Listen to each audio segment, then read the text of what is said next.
Hi ಗೆಳೆಯರೇ, ನಾವು ಇವತ್ತು ಮಂತ್ರಾಲಯಕ್ಕೆ ಬಂದಿದ್ದ ವಿಶೇಷ ಏನೆಂದರೆ ನಮ್ಮ ರಾಘವೇಂದ್ರ ಅವರು ಅದರ ಬಗ್ಗೆ ಸಂಪೂರ್ಣ ಮಾಹಿತಿಯನ್ನು ನೀಡುತ್ತಾರೆ. ಎಲ್ಲೆಲ್ಲೋ ಕಡೆಯಿಂದ ವಲಸೆ ಹೋಗಿ ಬಂದಿರತಂತಹ ಜನಗಳು ಜಾಸ್ತಿಯೇ ಇರ್ತಾರೆ ಮತ್ತು ಬೆನ್ನೂರು ಕಡೆಯಿಂದ ದೂರದಿಂದ ಪ್ರಾಂತ್ಯಗಳಿಂದ ಇಲ್ಲಿಗೆ ಬಂದು ಸ್ನಾನ ಮಾಡೋಕ್ಕೆ ಆಗಲಿ ಪಾಪ ತೊಳೆಯೋ ಕಾರ್ಯಕ್ರಮ ಮಾಡ್ತಾರೆ. ಆದರೆ ಪಾಪಗಳನ್ನು ತೊಳೆಯುವ ಹಂತ ಹೇಗಿರ್ತದೆ ಅಂದರೆ ಮೊದಲಿಗೆ ನೀರಿನಲ್ಲಿ ಬರಬೇಕು. ಬಹುಶಃ ಈಗ ಮಾತ್ರ ಸ್ವಲ್ಪ ಮೋಕಣವರೆಗೆ ಮಾತ್ರ ನೀರಾವೆ, ಜಾಸ್ತಿ ಇಲ್ಲ ನೀರು. ಈಗ ಏನು ಮಾಡ್ಬೇಕಂದ್ರೆ ಹಂಗೆ ಮುಳುಗಬೇಕು, ಮತ್ತೆ ಏನು ಮಾಡೋಕ್ಕೆ ಬರಂಗಿಲ್ಲ. ಆದರೂ ಸ್ಟೆಪ್ ಏನಪ್ಪ ಅಂದರೆ ಮೋಕಾಲಿನ ಮೇಲೆ ಆಸನ ಇಟ್ಟು ಮೂಗು ಮುಚ್ಕೊಂಡು ಸೇವಾಸನ ಆಗಬೇಕು.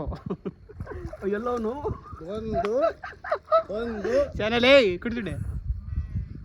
ಹಾಯ್ ಫ್ರೆಂಡ್ಸ್, ಇವನು ಮಾತ್ರ ಮುಳುಗೋದಿಲ್ಲ, ಸುಮ್ಮನೆ ಬಟ್ಟೆ ಬಿಚ್ಚನೆ ಮತ್ತೆ ಮುಳುಗ್ತೀನಿ ಅನ್ಕೊಂಡಿದ್ದೆ. ಹಂಗೇನಂತೇನಿಲ್ಲ. ಸೊ ಇವರೇ ಕರ್ಕೊಂಬಂದವ್ರೆ ಬಟ್ಟೆ ಬಿಚ್ಚ ಅಂತಂದ್ರೆ ಸೊ ಡಬಲ್ ಮೀನಿಂಗ್ ತಿಳ್ಕೊಬೇಡಿ. ಸೊ ನನಗೆ ಬಾಡಿ ಸ್ವಲ್ಪ ನಮ್ಮ ರಾಘವೇಂದ್ರ ಎಲ್ಲ ಸಂಪೂರ್ಣವಾಗಿ ಎಲ್ಲ ಮಾತ್ರ ಬಿಚ್ಚಿದ್ದೆ. ತೋರಿಸುತ್ತಾರೆ. 3 ಸತಿ ಮುಳುಗಿ ಕೈಯಲ್ಲಿ ನೀರು ಇಟ್ಕೊಂಡು ನಮ್ಮ ಅನಿಲ್ ಅವರು ನೋಡಿ ಹೊಸದಾಗಿ ಏನೋ ಪ್ರಯತ್ನ ಮಾಡ್ತಿದ್ದಾರೆ. ಈ ಥರ 3 ಸತಿ ಕೈಯಲ್ಲಿ ನೀರು ಇಟ್ಕೊಂಡು ಎಲ್ರಿಗೂ ಒಳ್ಳೇದಾಗಿಲ್ಲ ಅಂತ ಬಯಸ್ತಾ ಇದ್ದೀನಿ. ಸೊ ನಮ್ಮ ಮುಂದಿನ ನಮ್ಮ ರಾಮಂಜನವ್ರು ಅನ್ಕೊಂಡಿದ್ದೀರಾ, ಆ ಕೋರಿಕೆ ಮೇರೆಗೆ ಮನಸ್ಸಿನಲ್ಲಿ ಅನ್ಕೊಂಡು ರಾಯರ ಕೈ ತಿರುಗಿ ಕೈ ಮುಗಿದು